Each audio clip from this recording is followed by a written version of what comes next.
Hi there. For any first-time viewers, my friends call me Mr. T, and this time I'm going to take you all on an adventurous trip down the north and east coast of the Dominican Republic.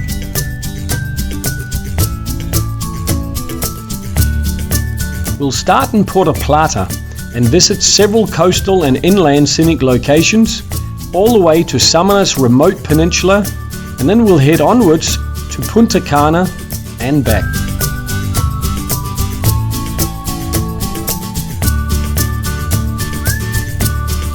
To start out this journey, I'll take you for a sped-up cable car ride up Puerta Plata's famous mountain, Isabel de Torres. Let's go. This cable car is the only one in the Caribbean and has carried visitors from all over the planet. It originates back to 1973, when architect Christian Martinez introduced the idea of installing a cable car to ascend to the top of the hill. And the Italian company Cabarete Tanfani begins this project and finishes it ready for operation in 1974. Also at the end of 1974, all computers were installed and they were doing test drives for the next 6 months. At the top you'll find the large Christ statue, botanical gardens and a restaurant. Next I head half an hour's drive down the road to visit Sosua with its amazing bays and beaches. Down in Sosua Beach, where they've just caught a massive marlin here behind me. Check this fella out.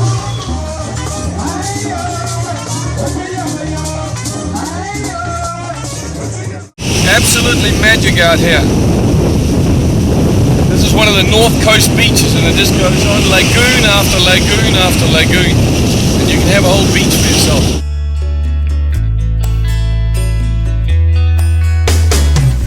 If you like water sports, then you'll definitely love Encuentro Beach for its surfing, and Kite Beach and Cabarete Beach for their world famous stretches for kite surfing, windsurfing, boat races, paddle boarding and much more. There's no reason to ever get bored over here, that's for sure.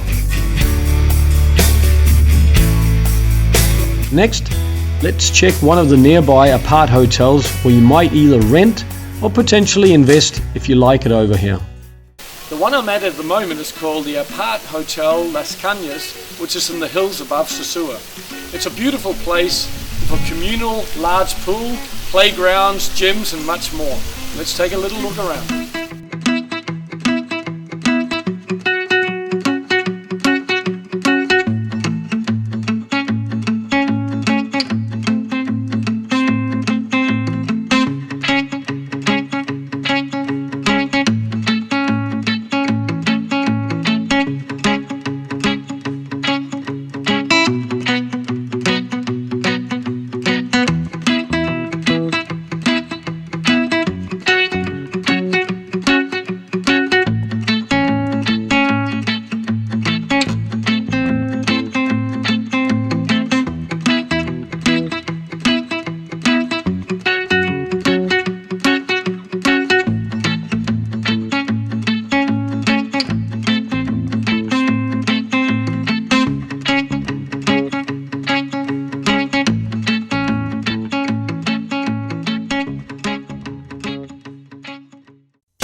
After 2 hours of driving in beautiful surroundings, I arrive in Las Terenas on the Samana Peninsula.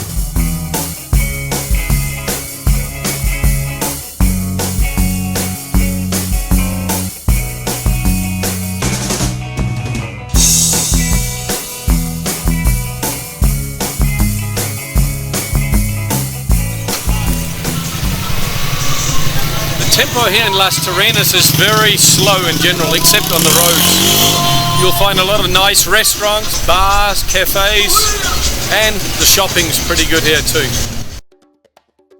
Las Terrenas is well known for its white sandy beaches and clear water.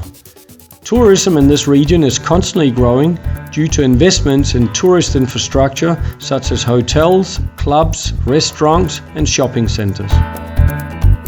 The town was founded in 1946 when then President Rafael Leonidas Trujillo ordered the rural inhabitants of Santo Domingo to resettle in the town as farmers and fishermen. Las Terrenas was then a small fishing village isolated from the rest of the country. Over the years, the village old fishermen cabins have been slowly transformed into bars, restaurants and shops.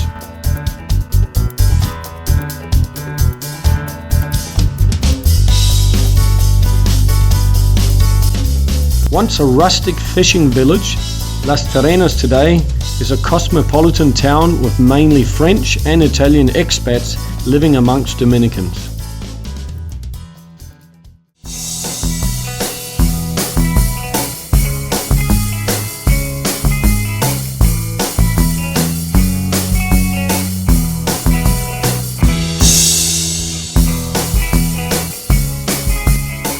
Las Terrenas is not only popular with foreigners, but also people from the capital Santo Domingo. The completion of a new highway in 2012 between Santo Domingo and Santa Barbara de Samana has enabled easier access, and the drive only takes 2 hours.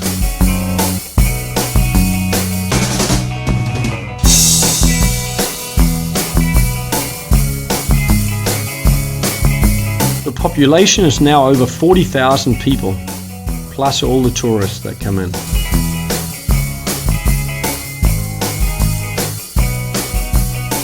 The town's inner streets are shaped like a big number 8 with cross streets in it, and then you have the coastal roads splitting off in 2 directions, which are packed with oceanfront hotels, bars and restaurants.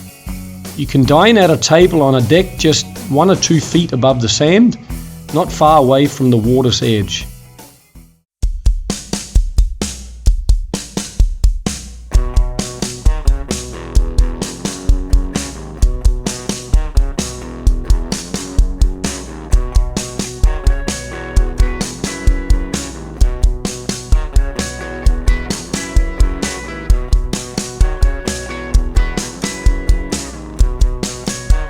Small fishing boats regularly sail by, and the bigger sailing boats throw their anchor further out at sea.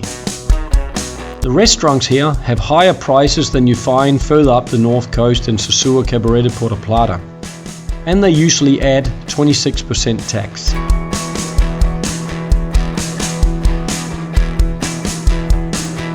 Accommodation is usually anywhere from US $50 to $150 per night.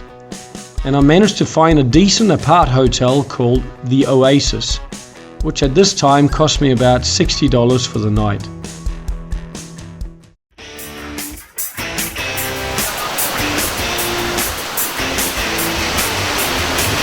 This is Playa Bonita. Even though it's just been raining, it's still absolutely stunning here. Take a look around.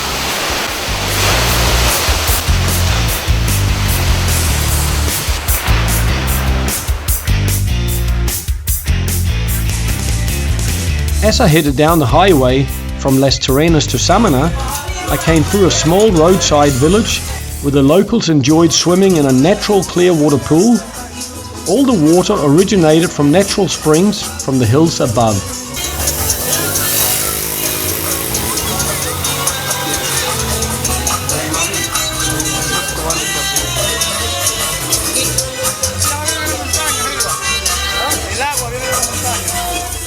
Now, before I continue my road trip, I just want to introduce you quickly to another sponsor of this documentary, which is Seahorse Ranch, a luxury oceanfront gated community. Take a look at this.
Next I stopped for lunch at a horse trekking station near the township of El Limon. I hired a horse and a guide to take me on a half-hour ride through the bush to the 52-meter high waterfall called El Limon.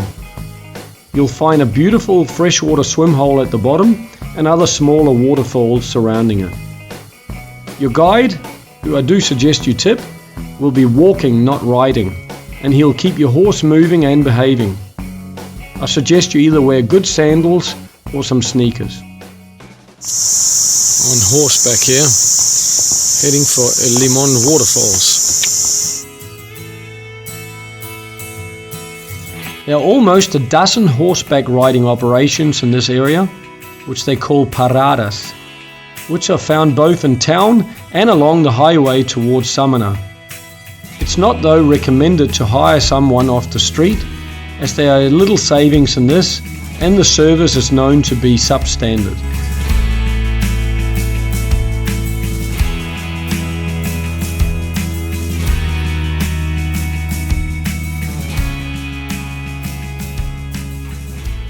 Okay, we are just near the foot of the waterfalls and you can see a big flock of horses. I'm here with my 3 amigos. Yeah. So say hello to everybody. Hello. International. Come to Dominican Republic. Yeah.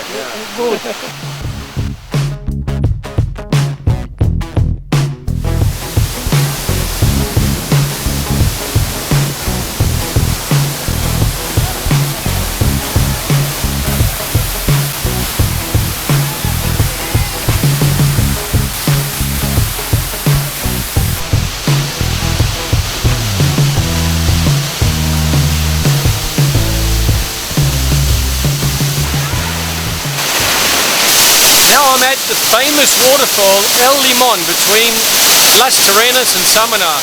It's absolutely fabulous. Take a look at this.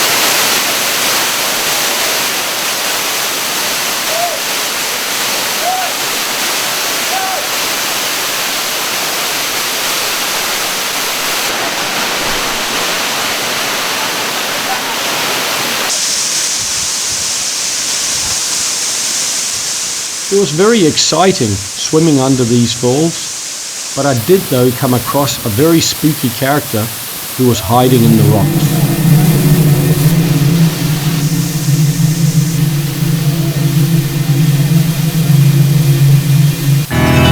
Master stole our precious, dirty little thief. We will take it back from him. We wants it. After all, he didn't attack anyone, and I do hope he finds his precious. This guide has developed a unique beatboxing technique. Pretty cool.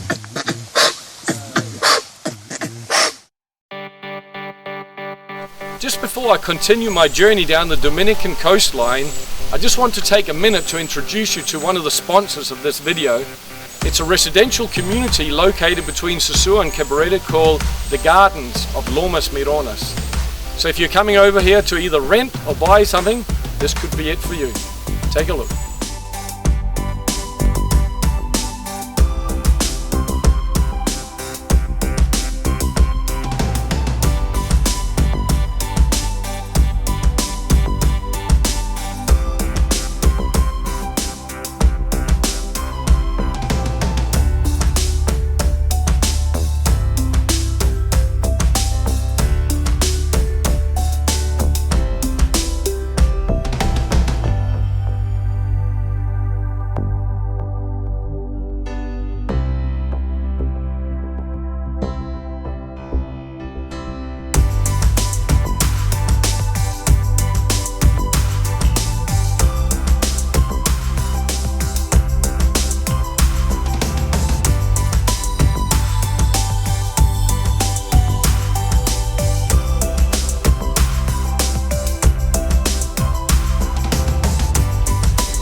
Okay, next I'm on the stretch of road heading for the town called Samana.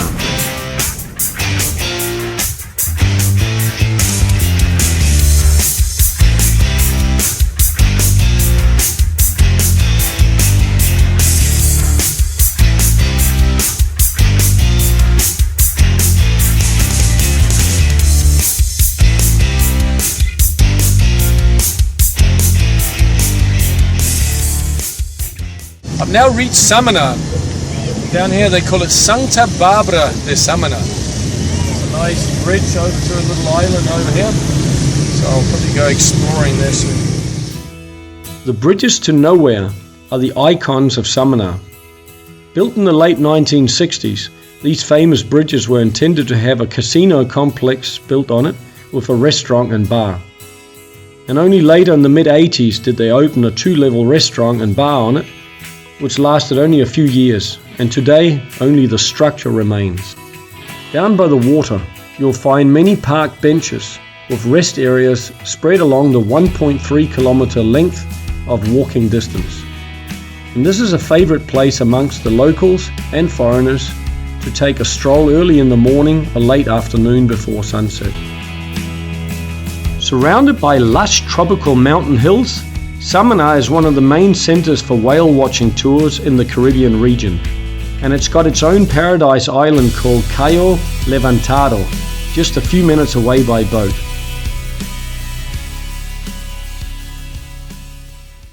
It's night time here in Samana.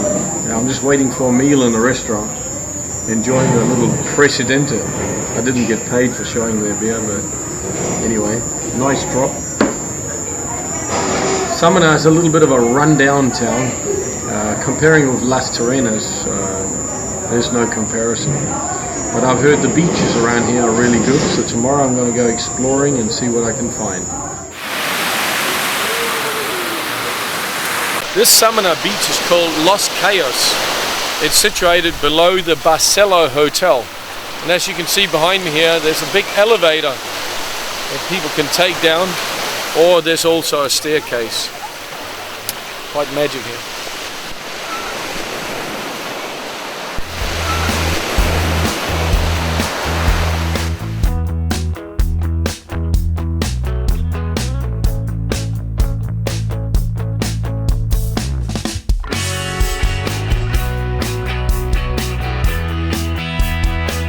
Next, I'm off to find the famous Rincon beach while enjoying a few last views of the Samana Bay.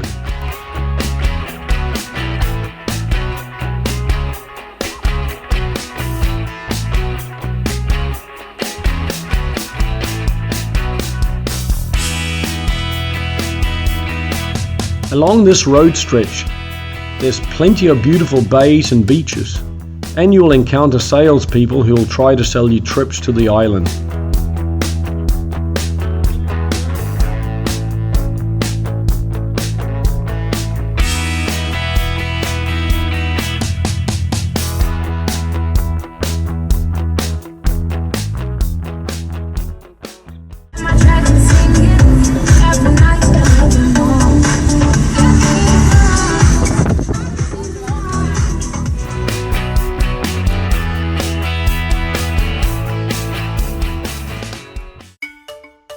About 15 minutes drive before reaching Rincon, I found another large and beautiful beach called Playa Colorado, where I took a little break.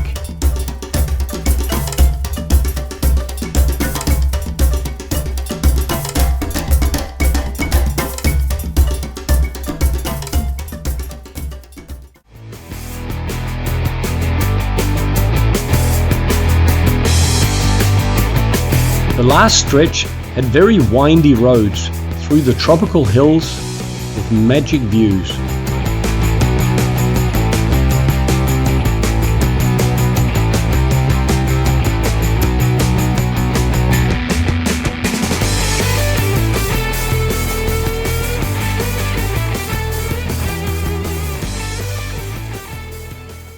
Okay, I've gone for a 35-kilometer drive out into the wilderness to a place called Playa Rincon.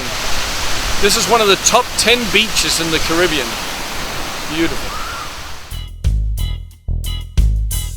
A bit of seaweed had washed up on shore, but all the same, it's a really beautiful beach and the water is crystal clear. Definitely worth the visit.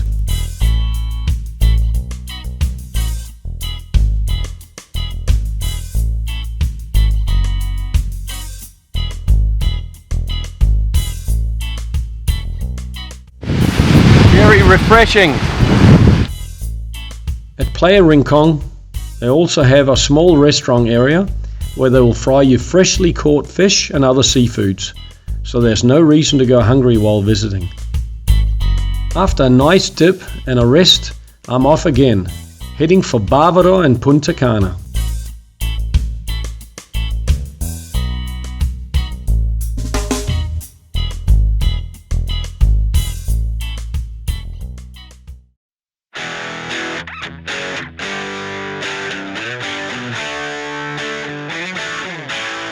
It took me well over an hour to reach the turnoff to enter the new highway heading down towards Santo Domingo and Punta Cana, but the road stretches are absolutely beautiful.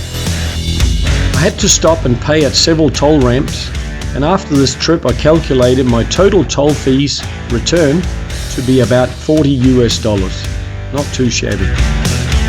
You'll find plenty of petrol stations with convenience shops all the way along this 4-lane highway.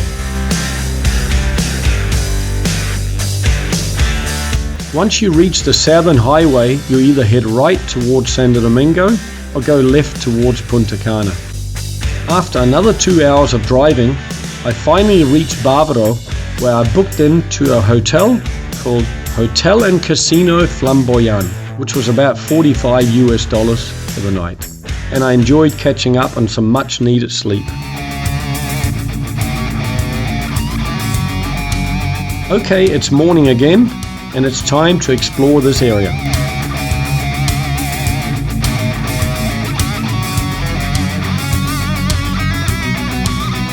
Unless you're booked in at one of the oceanfront resorts, then you don't find any close by access to neither see or experience any of their beaches. But as I've been to several beaches up in the northern area, I'm gonna head for the shopping malls.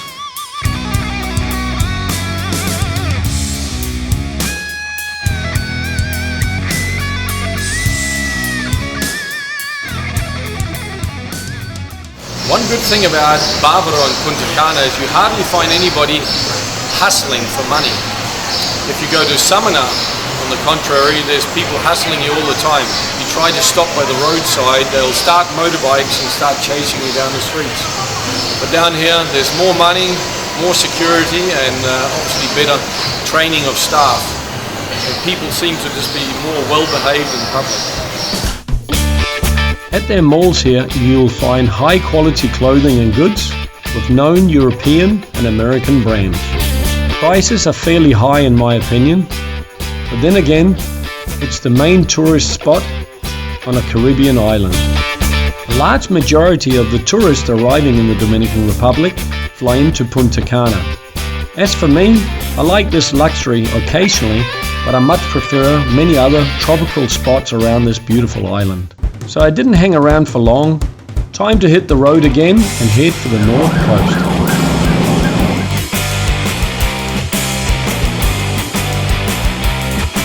A friend of mine needed a hand with a project near Puerta Plata, which involved hosting a movie and popcorn event for kids in a small town called Montellano. So off I went.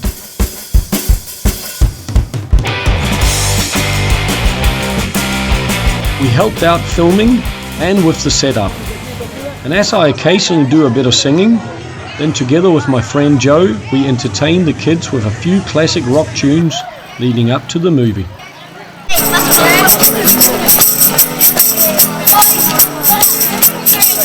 Come on, baby, don't you wanna go? Come on, baby, don't you wanna go? I've got my mojo working, but it just don't work on you. I've got my mojo working, but it just don't work on you. I wanna love you so bad, and I don't know what to do. I've got my mojo working, got my mojo working, got my mojo working, got my mojo working. I got my mojo working, got my mojo working, got my mojo working, got my mojo working. I got my mojo working, but it just don't work on Okay everyone, that was my road trip. However, as you'll see on some of the final clips, there's plenty to both see and do over here. So yes, I would definitely recommend you visiting the Dominican Republic. Yet avoid believing the pitch you get from salespeople inside the resorts. They'll try to tell you that it's too dangerous outside their grounds unless you're part of one of their guided tours. This is nonsense. Instead, arrive and ask for advice, maybe from a clerk at a bank, a car rental or courier company, someone neutral, or ask foreigners who's lived here for years. These people are usually very helpful. Thanks for watching, and feel free to check the other videos on my channel. And if you liked it, you can give it thumbs up. Feel free also to comment below and subscribe if you haven't done so already. Take good care, live life to the fullest, and see you next time. What's it like living down here, Larry? Oh, it's just beautiful. Beautiful. The best. That's all you can say about it.